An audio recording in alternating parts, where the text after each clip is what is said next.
Peasant Productions presents the math of ESP, why it works even if you don't believe in it. When I arrived here in San Juan de los Lagos, I did not know what it was. I was just told that a family here, that was the family of a person in California, that told me that, oh yeah, you go here, we'll help you out, we understand, and all that kind of stuff. Of course, I didn't quite trust that person, and all along the way it was pretty bad. But the overall thing is that the spiritual realm definitely wanted me out of the United States because it was going to be safer for me to be out of that country. And they wanted me to follow the path until, I got someplace I could actually stop, park, and stay for a little while. The first night that I was in a private apartment of my own, I had a visitation from the local saint inviting me to the church that I had actually photographed a couple nights before. I was very much unaware of it, and as soon as I had this Santos visit me, I went and got on the internet and researched out what the place was, and found out that yes, I am in a pilgrimage town. It averages somewhere between about 10 and maybe $100 million a year for the Vatican. There's between 6 and 9 million pilgrims visiting this place every year. It's one of the sanctified towns, of which there are many here in Mexico. And in order to show you just how strong the whole illusion of this Bible religion is, and how much it is directly involved in the pattern of the Roman Empire. It is directly, that's why it's called the Roman Catholic Church. That is why from 300 AD to 600 AD, this book was created, the Christian Church was created, the Catholic Church was created, the Muslim religion was also created, and it was to go into the southern part of the Roman Empire, which means they used Arab names and stuff in their books, and in Arab philosophy. This book is full of Northern European names. All of the apostles have Northern European names. They do not have Arabic names, okay? And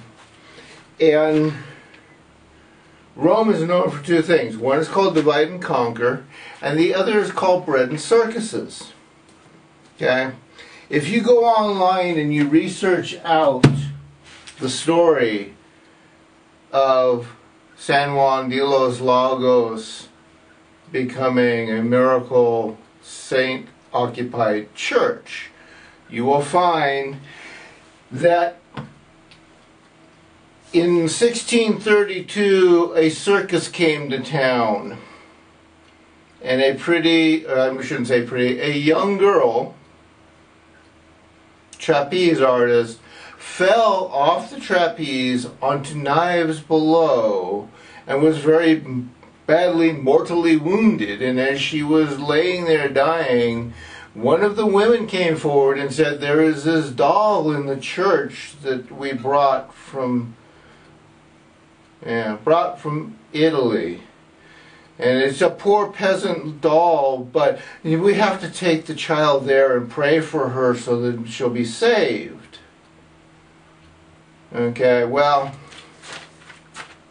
as I pointed out before, there's the doll, folks. Does that look like a straw doll that a poor person coming to the Americas to start a new life would have in her back pocket? No. Very encrusted in gold. Let me wipe some dust off there. Very encrusted in gold. Most likely Florence porcelain. Okay. Florence did a lot of work for the Vatican. Okay. The average peasant, of course, is so wowed by this thing that's way up there. I should have brought one of the other pictures too. by this thing that's way up there and surrounded by gold. You know, oh, our God loves us. Look at all that gold. The gold is used to make you want to throw more money in the till, and you're so wowed that, yeah, this Florence doll here from Italy is the hottest selling item in town as a photograph. This thing here, there's a reproduction, sans all the gold. One of these days I'll shoot a picture or two of those, but it's a blue plastic doll that they sell by the thousands here. Everybody sells them.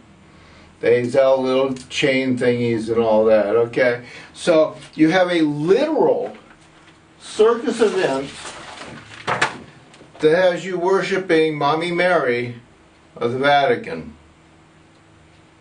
Yeah. The church literally put on a circus act in 1632, and they waited 100 years until 1732 to sanctify that it was a miracle and begin building a church. What's the most obvious reason for waiting 100 years? Every single person who was actually there was dead. Do you have any person that the Vatican sanctifies as a powerful entity while they're alive? No. Do you have any saint in this book that was alive when this book was written? No. Do you have any of the thousands of versions of this book? The guys that, oh, we're going to be Protestant, or we're going to be a this or a that or whatever. How come they're always dead when those other versions get made? Yeah. It's a common practice. You divide and conquer. Okay? So stop and think about the fact that Rome has an absolute history of borrowing from every culture they conquer in order to appease the masses and keep them asleep while collecting taxes, tithing the church. Okay? Like I said, there is absolutely nothing in the history books anywhere in the world that shows that Egypt went through 10 to 50 years of societal decay, rioting, destroying temples, destroying pyramids, destroying anything that, you know, the pharaohs were worshiping, or monuments to pharaohs, because they worshiped a false god. Yeah. Moses took all the Jews out, and their God led them away and proved that their God was real. And you can't find anything anywhere but in the Jewish records of it being there. You have guys running around saying, oh, there's these pillars that mark the path that Moses took. Very plain stone pillars. They mark where Moses crossed the Red Sea when the God parted it, okay? If Solomon built stone pillars to mark where the Red Sea was parted by a God, why are they nondescript pillars that have no writing on them, have no gold incrustation, have no, you know, beautiful roads leading to and from it and all that kind of stuff, have absolutely nothing that significantly shows that it was a god, when every other temple, every other monument to a god in every other society, even Buddhists are golden Buddhas, the great golden Buddha, 20-foot tall, 50-foot tall golden Buddhas. Yeah. Everywhere else in the entire planet, where you have these religions that worship a idol, they're always gold or silver or very fancy jades and, you know, and jewels and stuff like that. But Solomon made a monument to a actual physical object of a god touching earth and saving millions of people, and there's nothing there of it.